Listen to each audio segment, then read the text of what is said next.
everyone, how are you? So I am Rachel Lebensohn, founder of Seyopa.com, Seize Your Passion.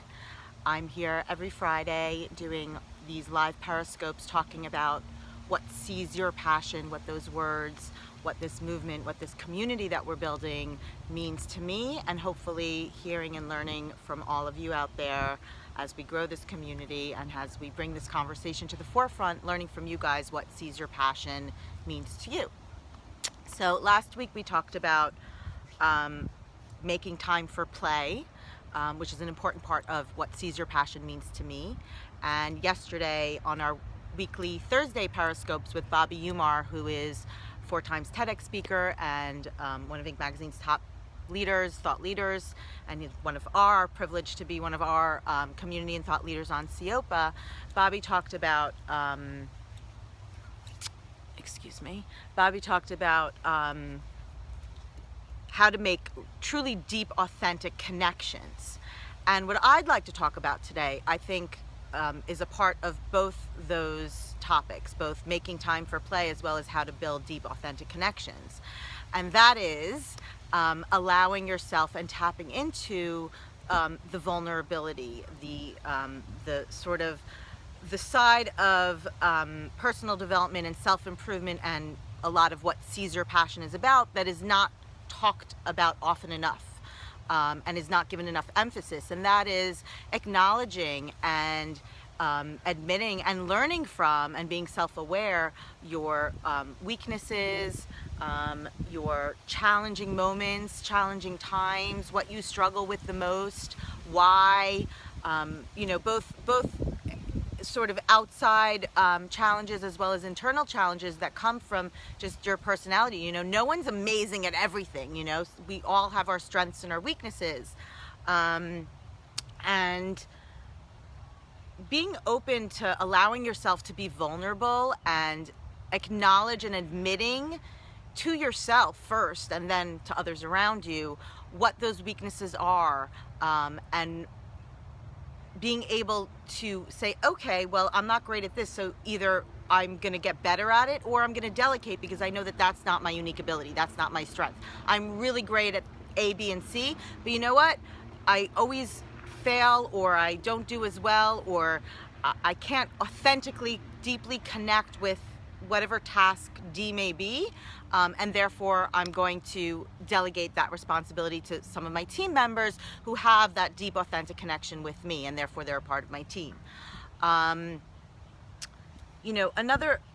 part of allowing yourself and admitting vulnerability is acknowledging what your faults are and what you can grow and learn from. I'll use myself as an example, and I'll practice what I preach. I recently sort of did a reevaluation, and even though I've known this before about myself, I kind of forgot about it and sort of let it go into my subconscious rather than being self-aware about it, and therefore it bit me in the ass, basically. But I'm a perfectionist and I'm an idealist, and now those are great qualities, and there's a lot of strengths and unique abilities that I have from those qualities in me. But at the same time, those qualities often get in the way and are actually a hindrance for me in my work and achieving my goals and seizing my passions and following my dreams, because I have such high standards, not only of myself but of others around me, idealist, perfectionist standards that no one can live up to. And you know what? Our weaknesses and our vulnerability is precisely what makes us human. And that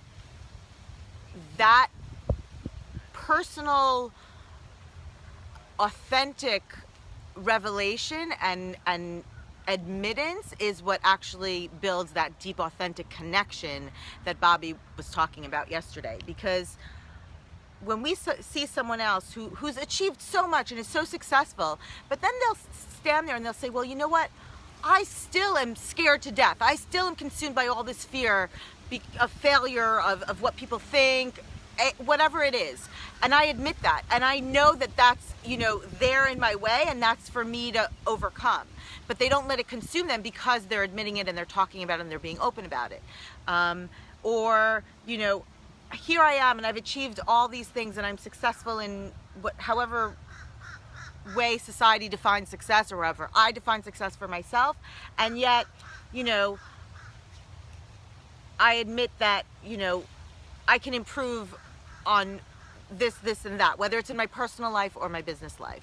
So, you know, I think the fact that obviously we all want to tap into the positive energy, and obviously Seize Your Passion is about personal development, self-improvement, as well as other things, and following your dreams, and that is very inspirational, motivational, and has a positive connotation to it.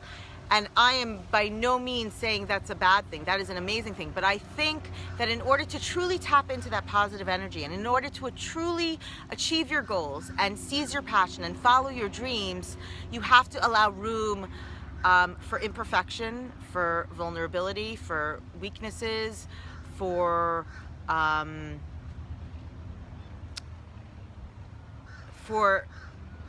what society, you know, now calls negative stuff, but it's not necessarily negative. It's part of, that is the only way that you'll actually tap into the positive, because that is how you learn and grow.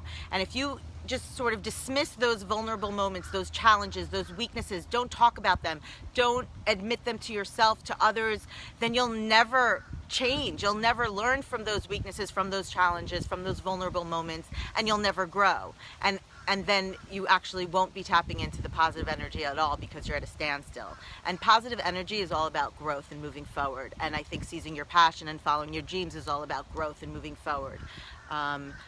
So that's really what I wanted to talk about today. Tapping into your vulnerable side, your challenges. You know, I'd love to hear from you guys, from the community. What are your biggest challenges in seizing your passion, whatever that may be, whatever that passion is for you, whatever your goals are? What are the biggest challenges? You know, and some days they're different. Some days you feel on top of the world and you feel like you know, you're at your best and your performance is amazing, and some days you're like, oh, I'm just not feeling it, or I'm just not connecting, or I'm just not doing it right. And different days bring different challenges. But I think if we start to bring these topics to the forefront of the conversation, as well as the motivational, inspirational, amazing, seize your passion stuff, then that will actually allow us to move forward and truly seize our passion in an authentic and meaningful way. And that is what Seize Your Passion is about to me. So thanks for tuning in. You can catch all of our live Seyopa Periscope streams on SEYOPA, seyopa.com/stream. Bobby's are Thursdays, 11:45 a.m. Eastern Standard Time every Thursday, and I'm here every Friday at 3:30 p.m. Eastern Standard Time. You can catch all of them post live if you missed them during the live broadcast on our site. And we are thrilled! Can't wait to very, very soon, like next week soon, start releasing our ongoing original videos all about everyday real people, whether they be thought leaders, community leaders, or just regular users and ordinary folk like you and me, and how they're seizing their passion, and hear their stories, very personal, deep, and authentic stories about how they seize their passion, what seize your passion means to them, their big why in life. Really, really, really great content and great stuff, which I can't wait to share with you guys. And hopefully that'll inspire you to send in your videos of yourself and tell us and everyone who wants to hear from you and learn from you what Seize Your Passion means to you, how you're seizing your passion, what the challenges are with seizing your passion, what your vulnerable moments are with seizing your passion, what your fears are about seizing your passion, and why it's your passion, why you love it so much, what's your why. That's a big part of it. So these videos are really, really great. I'm really excited. We've been editing and working hard on them. We have more coming. They're ongoing, like I said, and stay tuned. I can't wait to share them with you. Ciao. Thanks.